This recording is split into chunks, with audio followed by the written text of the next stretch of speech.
যাকে মানুষেরই থাক না, ও যদি না উঠতে চায় ওকে আবার শুয়ে দাও। আর বলছি ওদের জন্য খাবারের ব্যবস্থা করো। আমি ওকে একটু আদর করতে পারি রে?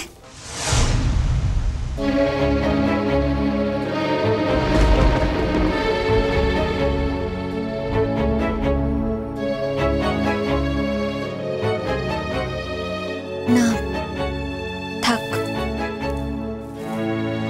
কেন? আমার তো ওকে আদর করার কোনো অধিকার নেই মেঘলা।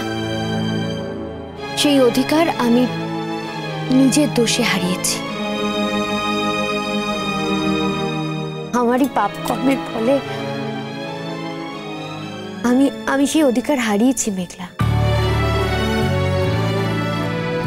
তোর কোনো দোষ নেই, তুই তোর মা। তাছাড়া তুই তো ঘরপোড়া গরু, তোর তো ভয় পাওয়াটা স্বাভাবিক। আজ বরং থাক, আজকের মতো আমি লোকটা সংবরণ করে নিলাম।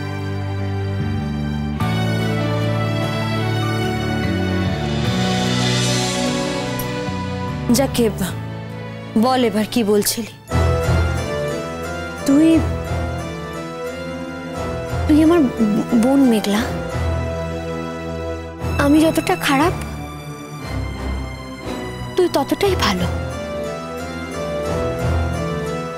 আমার বিশ্বাস তোর সন্তান আর অন্য কারোর হতে পারে না। এই সন্তানের বাবা অনুরাগী।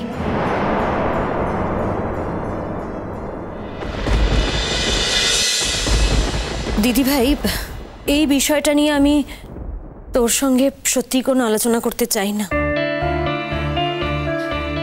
মেঘলা, আজ যখন অনুরাগ এখানে ফিরে এসেছে, তাহলে কেন বলতো তুই বাচ্চাটাকে ওর কাছ থেকে দূরে সরিয়ে রাখবি? কেন ওর বাবাকে কাছে পাবে না? কেন তুই বা নিজেকে অনুরাগের থেকে দূরে সরিয়ে রাখবি মেঘলা? আমার জন্য তোদের সংসারটা একদিন তছনছ হয়ে গিয়েছে। আজ আমি তোর কাছে ভিক্ষে চাইতে এসেছি মেঘলা। দয়া করে তুই ওই বাড়িতে ফিরে চল। তুই আর রাগ করে থাকিস না মেঘলা। তুই খুবই ইমোশনাল হয়ে গিয়েছিস দিদি ভাই। অদ্রিজা এই কথাটা এই কবছরে অন্তত 2000 বার আমাকে বলেছে, কিন্তু কখনো তোমার সামনে এসে দাঁড়াতে পারিনি। তার একটা কারণ হচ্ছে যে তাতান এখানে ছিল না। এখন যখন তাতান এখানে চলে এসছে, তখন ও নিজের মনের সঙ্গে লড়াই করে আমার সাথে এখানে এসছে শুধুমাত্র এই কথাটা বলার জন্যে, যদি তুমি ফিরে চলো মেঘলা। বাড়ি না ফিরলেও তুই অন্তত সত্যিটা বল আমাদের। কোন সত্যি? ও যে অনুরাগের ছেলে, এই কথাটা তুই অনুরাগকে জানাবি না? ও আমার ছেলে, ও শুধুমাত্র আমার ছেলে। ওকে আমি জন্ম দিয়েছি, ওকে আমি বড় করে তুলছি। রোদ্দুরের মাও আমি, বাবাও আমি দিদি ভাই। ও আর কারণ নয় দিদি ভাই। আমার ছেলেকে আমি বড় করে তুলব, তুই এইটা নিয়ে আর মাথা ঘামাস না। দোহাই মেঘলা, আজ যদি অনুরাগ জানতে পারে যে এই বাচ্চাটা ওর, তাহলে তুই ভাবতে পারছিস ও কতটা আনন্দ পাবে? শুধু ও কেন, আমাদের বাড়ির প্রত্যেকটা মানুষ যদি জানতে পারে, তাহলে তাদের মনের অবস্থাটা কি হবে তুই একবারও ভেবে দেখলি না? আমি তো তোকে বললাম দিদি ভাই, ও একা আমার, ও আর কারণ নয়। ওকে আমি চেয়েছি বলে এই পৃথিবীতে এনেছি, আর আমি চাইছি বলে ওকে আমি বড় করে তুলছি। এই কবছরে যখন কেউ এসে বলেনি যে ও আমাদের, তখন নতুন করে সেটার আর কোনো প্রয়োজন নেই। না, কিন্তু আমরা তো এখনো পরিষ্কার করে জানি না মেঘলা যে... আমি জানাতেও চাই না পিকলুদা। না মেঘলা, তুমি বুঝতে পারছো না। দেখো, আমাদের মধ্যে তো একটা সংশয় ছিল, এটা খুব স্বাভাবিক। আমরা ভেবেছিলাম যে তুমি হয়তো নতুন করে সেটেল করেছো, সেক্ষেত্রে আমরা কি করে বাচ্চাটার অধিকার দাবি করে আসতাম বলো? তা তোমাদের সংশয়টা হঠাৎ কেটে গেল কি করে? না মানে আমি তো এমন কোনো কথা বলিনি যাতে সংশয় কেটে যেতে পারে। আমি এটা বিশ্বাস করি না মেঘলা। তুই যদি এক গলা গঙ্গা জলে দাঁড়িয়েও আমাকে এই কথাটা বলিস, আমি তবুও বিশ্বাস করব না যে অনুরাগকে ছাড়া তুই অন্য কারোর সঙ্গে সেটেল হতে পারিস। সেটা তো তোর সমস্যা। ওটা আমার সমস্যা নয় মেঘলা, ওটা আমার বোনকে চেনা। দেখ দিদিভাই, তোরা দুজনে আমার সঙ্গে দেখা করতে এসেছিস, আমার বাড়িতে এসেছিস। হাজার হোক আমি তো একদিন তোদের বাড়িতেই মানুষ হয়েছিলাম, তাই কোনো কিছুতেই তোদের প্রতি কৃতজ্ঞতাটা আমার যায়নি। তাই আমি হাজার ব্যস্ত হওয়া সত্ত্বেও তোদের সাথে আমি দেখা করেছি। কিন্তু দিদিভাই দেখ, আমি সত্যিই ব্যস্ত, আমার হাতে না ঠিক নষ্ট করার মতন সময় নেই। আমি কোনো রকম অপ্রাসঙ্গিক কথাবার্তা ঠিক এন্টারটেইন করতে পারবো না রে। কোনটা অপ্রাসঙ্গিক মেঘলা? সবটাই, সমস্ত কথা যা তোরা বলতে এসেছিস সবটাই অপ্রাসঙ্গিক। আমার কাছে প্রাসঙ্গিক শুধুমাত্র আমার বাচ্চা আর আমার গান, এছাড়া কোনো কিছুর অস্তিত্ব নেই আমার জীবনে। তুমি নিজে নতুন করে বাঁচতে চাও না? আমি তো নতুন করেই বেঁচে আছি পিকলুদা। কেন তোমাদের এরকম মনে হচ্ছে যে আমি বেঁচে নেই? তুই অনুরাগকে নিয়ে বাঁচতে চাস না মেঘলা? দিদিভাই বারবার বারবার কেন আমার ব্যক্তিগত স্পেসে তোরা ঢুকতে চাইছিস বলতো?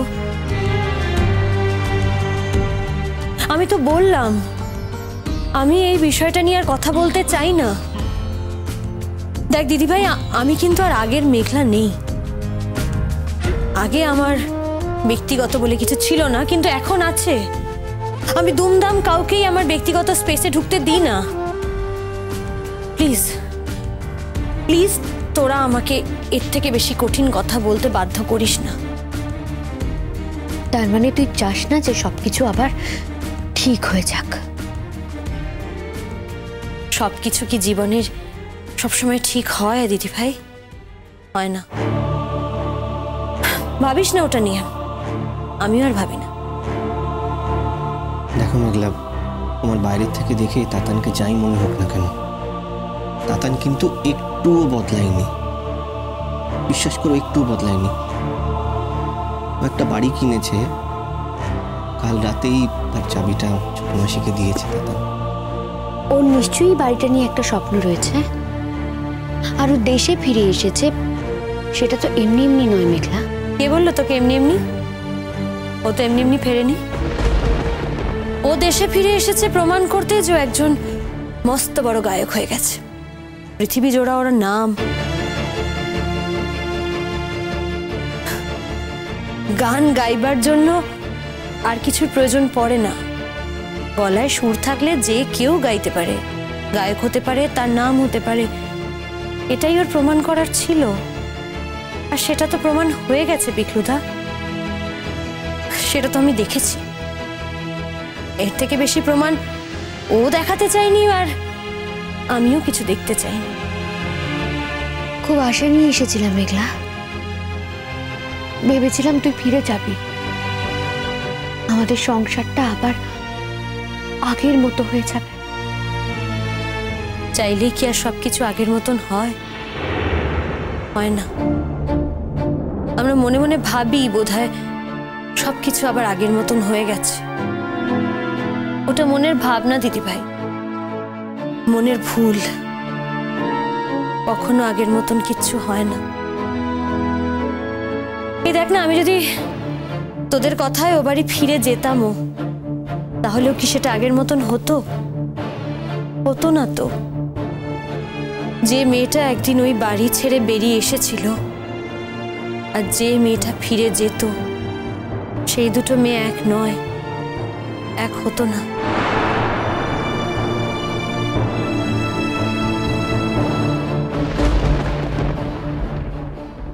তোমাদের আশা করি মনে আছে, ইনফ্যাক্ট তোমরাও কিছুক্ষণ আগে এটা নিয়ে আলোচনা করছিলে যে বিদেশে যাওয়ার আগের রাত্রিরে তাতান মেঘলার কাছে ছিল।